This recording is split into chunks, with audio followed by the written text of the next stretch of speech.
Wow! చూడండి ఎంత బాగుంది కదా. అయితే యాక్చువల్లీ చందమామ మాత్రం ఉంది, కానీ దీంట్లో రావట్లేదు. ఏం చేద్దామబ్బా.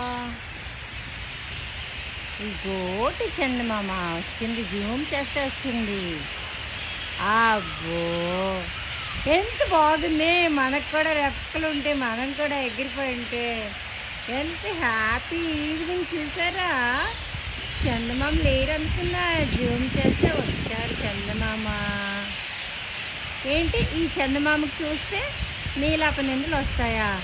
రావాల్సిన నిందులు ఎలాగైనా వస్తాయి. చందమామకి ఎందుకు చెప్దా తప్పులు. ఒక్క చుక్క శుక్ర శుక్ర చుక్క అంటారు, సరే తెలుగులో ఏమంటారు నాకు తెలియదు. ఈ బాగుంది కదా ఈవినింగ్. Happy Sunday. వీటికి పట్లన్నీ చేరిపోయి అబ్బా. చూడండి, మీరు ఇంత ఆనందంగా ఉన్నారా? లేరు.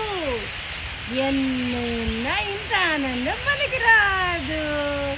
ఎందుకంటే మనకి బోల్డ్ ఆలోచనలు కదా. ఈరోజు తెచ్చుకుని డబ్బులు ఎక్కడ పెడదాం, ఏ బీరువాలా పెడదాం, ఓకేనా? ఒకవేళ గడించుకోకపోతే రేపు వేళకి పొట్ట గడుస్తుంది. ఇది మన ప్రాబ్లమ్స్. చక్కగా పట్టలు అయిపోతే ఎంత బాగుందో. ఎందుకంటే అందరికీ ఆనందపరుస్తున్నాయి కదా అబ్బా. భలే ఉన్నాయి కదా.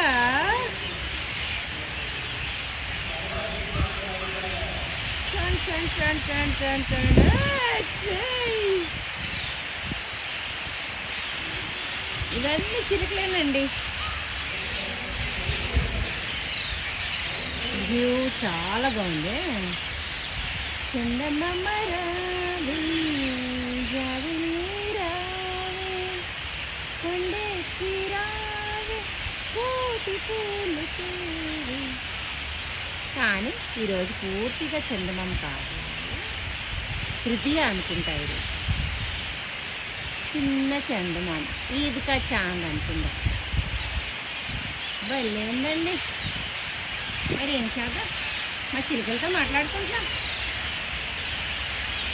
ఏమన్నా ఏమీ అనం. ఇక్కడ మిరకలు ఏంటంటే ఆ చెట్లో ఉంటాయండి పక్షులు. ఈ చెట్లు ఒక్క చిలకలు కూడా వాళ్ళ ఎక్కడో ఒక మూలలో ఉందో. చిలుక చిలుక లేదు లేదు లేదు. ఎత్తికినా లేదా చిలికినా, కానీ ఆ చెట్టు ఈ చెట్టు కాదు.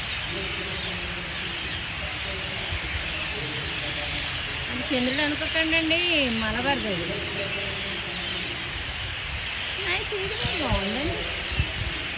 మొక్కలకి నీళ్ళేయకుండా పక్షులతో ఆడుకుంటున్నా.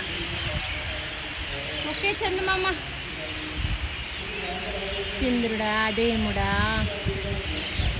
ఏ నిందలు లేకుండా ఈ రాత్రి కూడా గడిచిపోవాలి. ఏంటో రోజులు గడిచిపోతే అలాగే.